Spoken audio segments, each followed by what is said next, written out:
I had returned to my homeland after 10 years in the United States. At the airport, a long line of relatives was there to welcome me. Everyone's faces were full of joy, their eyes shining and their tongues filled with congratulations.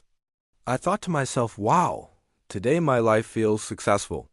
I had come back earning dollars, built a big house in the city, bought a new car. Now there should be a grand celebration so everyone could see how far I had come. 2 days later, I arranged a big dinner at a luxury hotel. Relatives, friends, and neighbors, everyone was invited. The house was full of excitement. My wife was checking the guest list when she suddenly asked, "Did you invite your sister too?"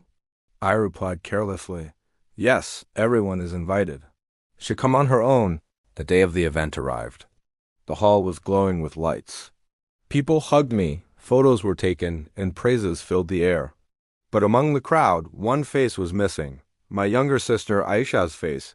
I took out my phone and called her. The phone rang several times before she answered. Her voice sounded heavy. "Aisha, why didn't you come? Everyone is asking about you." There was silence for a few moments. Then her trembling voice said, "Brother, sister-in-law told me you had invited only special guests, so it would be better if I didn't come." My heart sank. "What are you saying? I invited everyone." She quietly said, "It's okay, brother. Stay happy," and then ended the call. Suddenly, the lights of the hall felt dim. The laughter sounded like noise. I immediately packed some food and drove toward my sister's house. On the way, my heart was restless. Childhood memories flashed before my eyes. Aisha arranging my books, ironing my clothes, crying the most when I left for America. I had promised her, "I'll come back soon. I will never leave you alone." When I reached her house, a lock hung on the door. A neighbor said, "Son, Aisha has been out since morning, probably for some work." I kept calling her, but her phone was switched off. A strange fear grew inside me.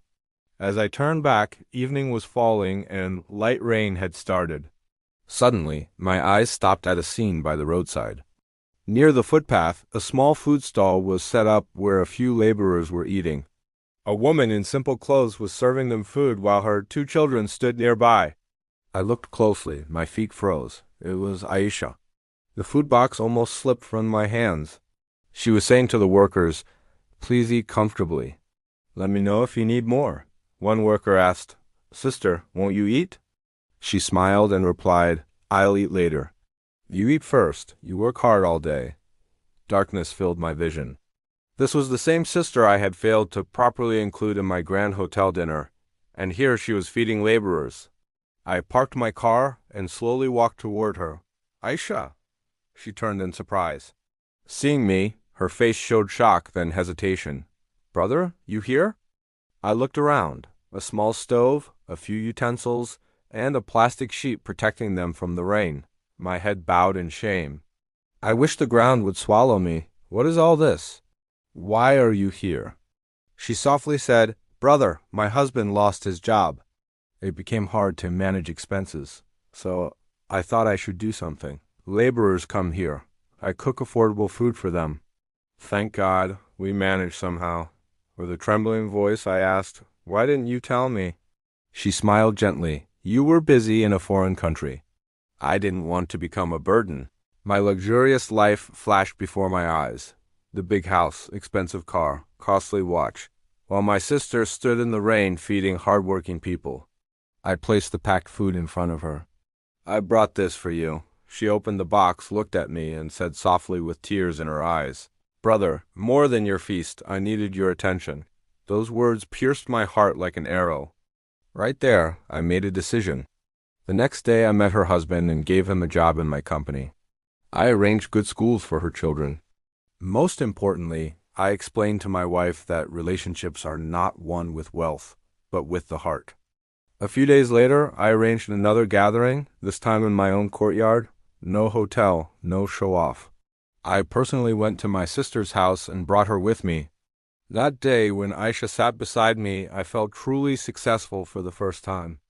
At the end of the gathering, I said in front of everyone, "I came back from America earning dollars, but today I received the real wealth, my sister's prayers."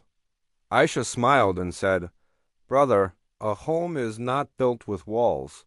A home is where loved ones are respected. That day, I understood that wealth does not make a person great, respecting relationships does. And I promised myself that I would never again let the noise of my success drown out the quiet voices of my loved ones. Follow us for more inspirational stories. Thank you.